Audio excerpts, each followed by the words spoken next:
Hi, this is Richard Bliss with Crowdfundbeat here in San Jose, California. We're at the 3D printing conference at the DoubleTree, and I'm visiting with Amir Rubin, who is the CEO of Sixense, a 3D, what would we say, Rubin, a 3D virtual reality company? What is that you do? Sixense is a company that was founded on the premise of creating the best experience to interact with virtual worlds. So it's everything starting with the input device, the human-machine interface, moving to the middleware.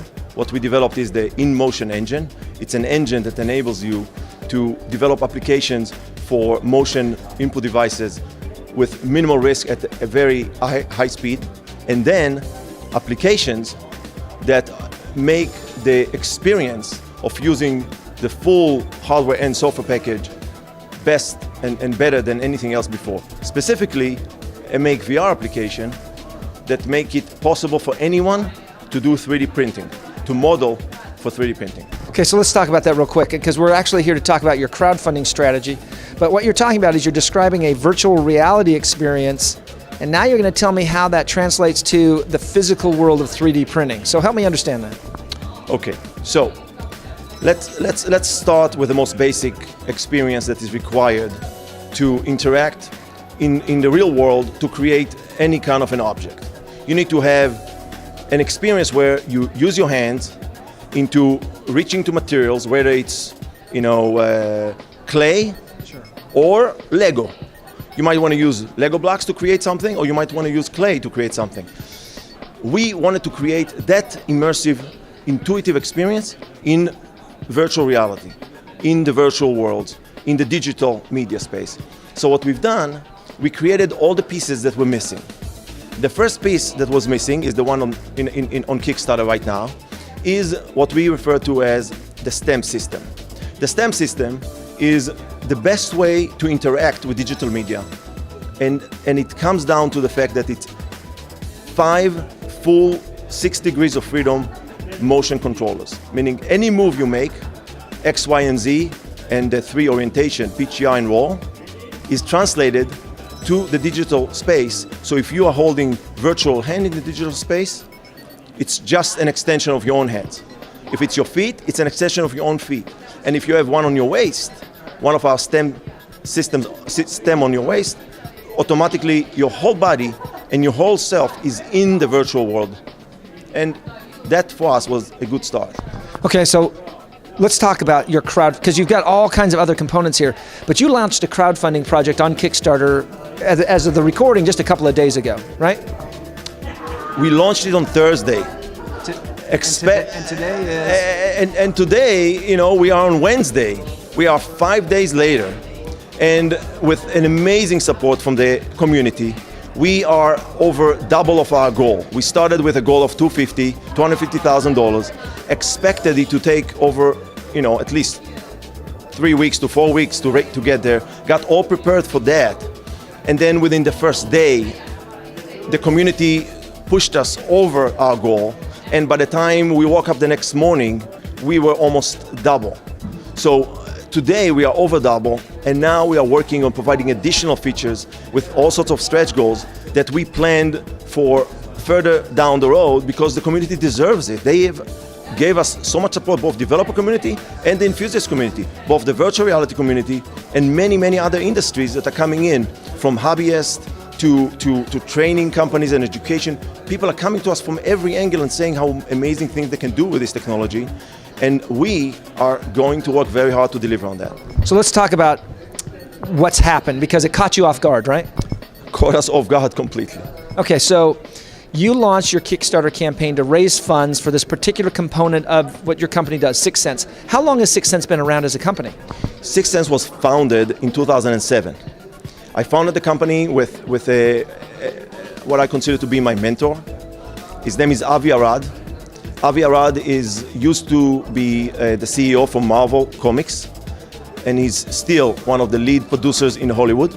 He's produced Spider-Man and Iron Man and all sorts of movies like these. But what he's really famous in my world for is that he is a mechanical engineer, and he is one of the most successful toy inventors in the history of the toy business.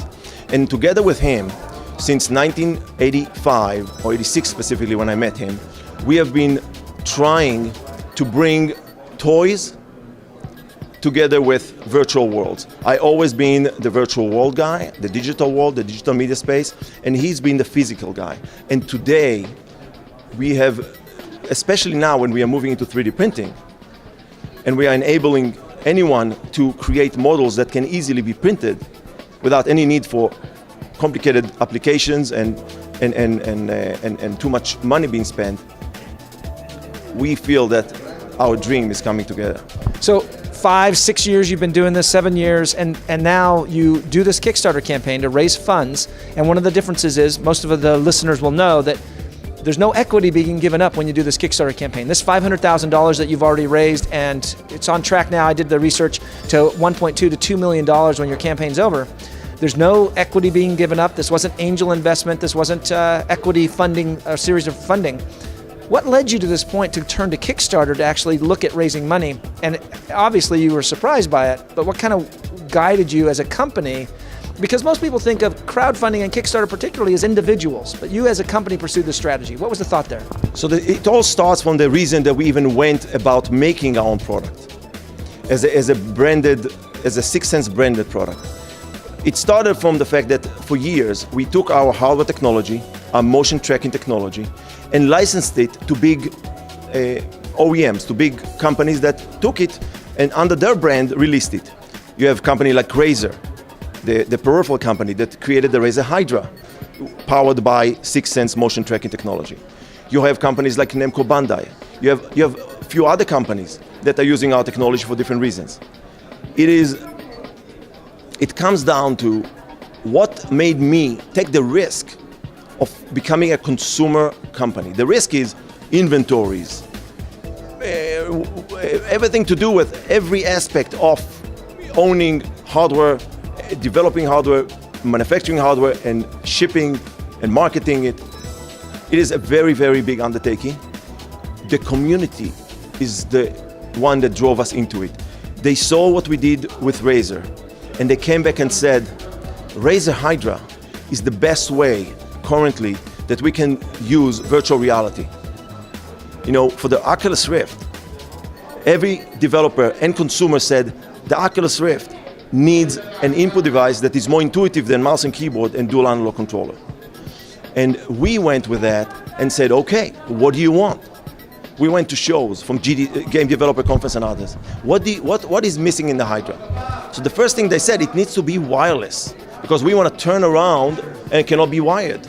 The next thing we need bigger play zone. Razer made it for professional gamers. They made it so you sit at your PC and you play, heavy duty games, what they call shooting games and etc. We said, okay, when do you want the product? We want the product when the Oculus Rift is going to launch in 2014. We did the calculation and came down to the only way it's possible to do it is if we do it ourselves. By the time we'll get any one of the big companies to do it, it's never going to make it to market. It's going to make it 2015 if we're lucky. So we have to do it ourselves. So then went to my board of directors and said, okay, we want to go ahead. We believe it can happen. We are in direct link with the community. We have thousands of people on our phones that are asking and looking for us to bring it in. We believe in it.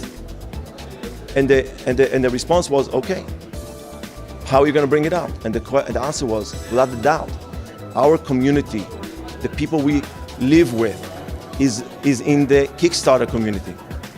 Let's, together with them, prove that this is a valid platform for the industry, for the community. Now, we did not expect such a support. But with this kind of support, there's so much more now that we're going to give the community and together be able to make it closer to the capability of reaching that full immersive experience of allowing us to enter the game. And we are not only working with Oculus, we're working very closely with Omni, with the Virtuous Omni, the motion, the physical motion. Exactly, the locomotive. Amazing application also. I envision that way beyond just gaming, but just for gaming, it's an amazing experience. My 18-year-old son, which is a super gamer, as you can imagine, with a father that's a gamer. First time he tried it, he could not stop. He kept running, and he's a runner, as I was telling you earlier. Running and running and running in Half-Life 2 was going crazy. But again, you need to track your feet, you need to track your hands. That's where we come in. So we only have just a couple of minutes here left in the interview. Around the crowdfunding strategy, you went to Kickstarter. It's been so far extremely successful for you. So two questions as we wrap up. Are you going to continue to look to Kickstarter as ways to fund additional projects from your company? And is there some advice you could give to somebody who's watching who maybe is in a similar situation? What ideas you would give them if they're going to look at doing Kickstarter? So I'll give you the answer for the first question first. So yes, we look at the Kickstarter community as the community that can help us understand what is it that if the community does not want the product, they immediately tell us. If they don't support it, we know there's no support for the product, no reason to bring it out. If the community supports it, if you look at what they've done for us in STEM system, it is without a doubt the most and the best validation to the need for any product that anybody makes.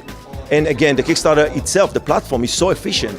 The whole ability to communicate with the community, with the comments, providing updates, it just works so beautifully that we are learning so much in the process. And you'll see as we coming with updates over the next 3 weeks, you'll see, and understand. Now we are bringing Make VR, the 3D printing modeling application. We're going to bring it in exactly, before the end of the year. But to answer your second question, what advice I can give?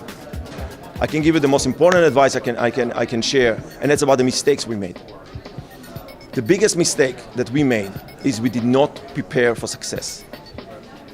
We prepared for a long, grueling fight for the finish line. We were saying, okay, let's get 50,000 the first, or 100,000 the first, or get, and then continue push through the finish line to 250, 260, 300. The fact that we got to 500 to 250 within 3.5 hours, we completely got caught off guard, and that means that we did not have our updates written. We had updates written for pushing through the finish line and all sorts of updates that would not become completely irrelevant the moment we already made our goal. So we had to go back to the, to the scripting, back to the marketing, back to everything from start. The first update we sent out is thank you for everyone for surprising us. It's a wonderful surprise. But now we are working, as you can tell, on my face and my voice. We're working 20 hours a day, and soon there's going to be a lot of good things. But please forgive us for not giving you enough information for the past 3 days, because that's the most important thing. It's very important to be conservative, but it's the community deserves for you to plan for success. Be ready, if you are successful, to give the next stretch goal and the next feature and the next message to the community. Thanks, Rubin. Thanks, Amir. We appreciate it. It's a pleasure. I really, really appreciate this, that you took the time. Thank you so much. We've been talking to Amir Rubin, the CEO of Sixense here at the 3D Printing Conference in San Jose, California. This is Richard Bliss with Crowdfundbeat.